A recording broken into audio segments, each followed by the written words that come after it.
So we've asked all the kids, you're the scariest person in the show. Tell us why you're a teddy bear. I cried supermarket openings, you know.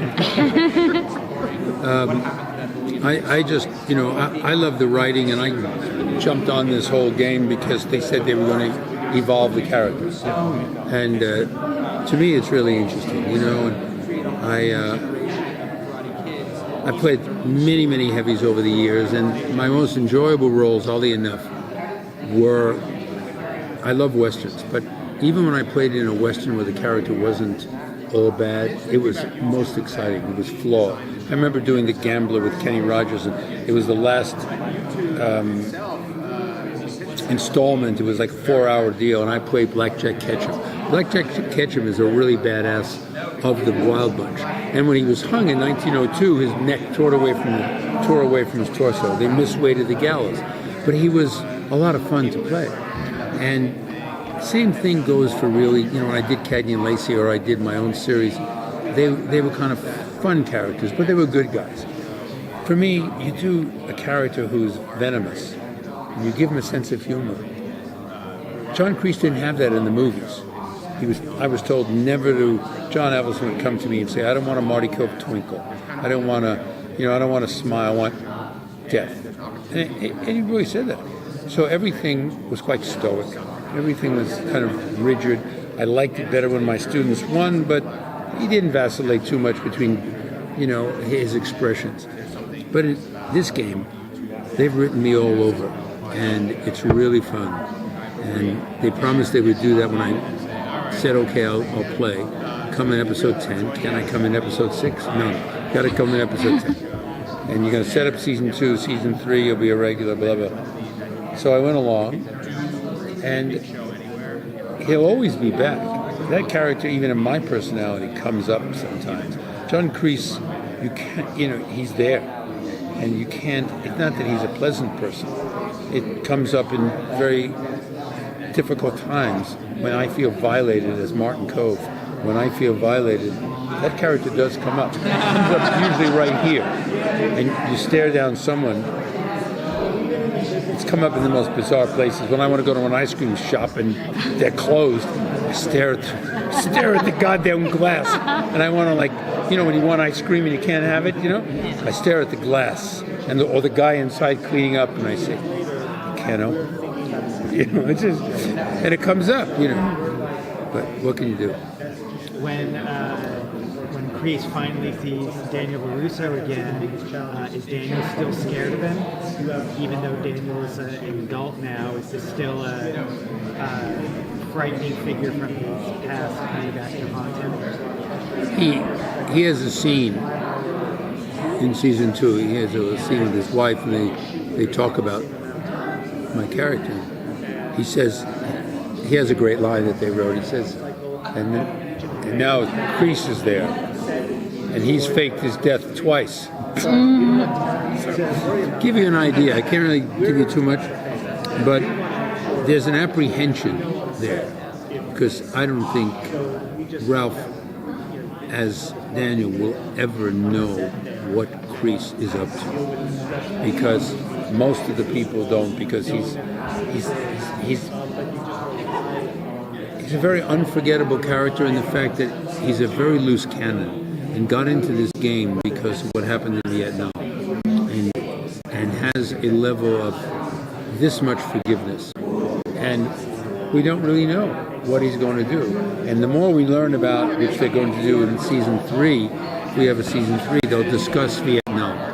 They'll talk about they'll talk about his bullying, when he was bullied as a kid, and you'll learn a lot more about this character. But Ralph, I believe that Daniel will always be apprehensive and never trust John Kreese. Never. And you'll get to see it early on in the first couple of episodes. It's very rewarding and very funny. Do you think there's any of the kids on the show that would be like a better pupil for Kreese than Billy? Well, Miguel is a formidable student with his karate. Hulk is a formidable student with his, intellect, because he he looks more into the dark tunnel than the other characters. There's a darkness about him. And I think he would fall into, if I were to cultivate another Johnny Lawrence at this point, because the character is as decent as he is in some parts of the season, he's just as impossible and conniving. He would take the best of their qualities and use them both to suit his needs.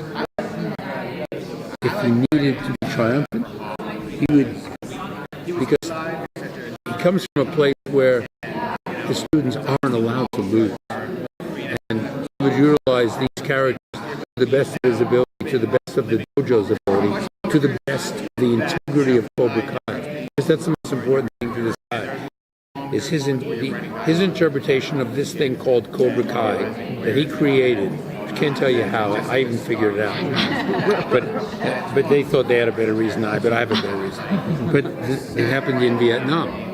But the deal is, he would utilize them in a no-win situation for the competition. Remember, the difference between Miyagi-Do and Cobra Kai is John Kreese instructions are, when you beat your opponent, make sure he stays down. Miyagi-Do's, if you win the point, it's the honorable thing to do. Go take your position. And, behind the line.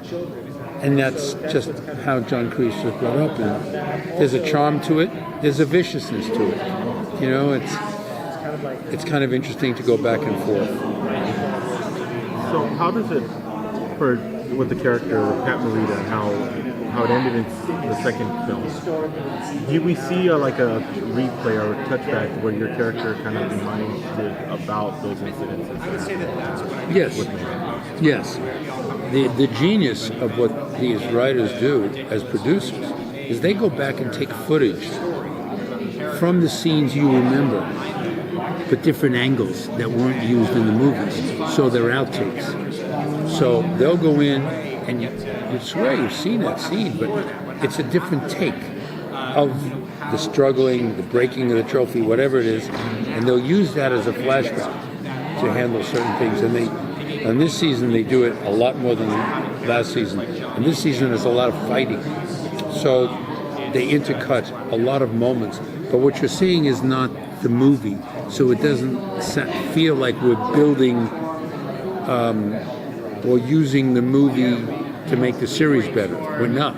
They've created all this to create Cobra Kai versus the Karate Kid movies, and it's their own Star Wars. It's their own version of Karate Kid and what the characters would do if the characters lived on 35 years later.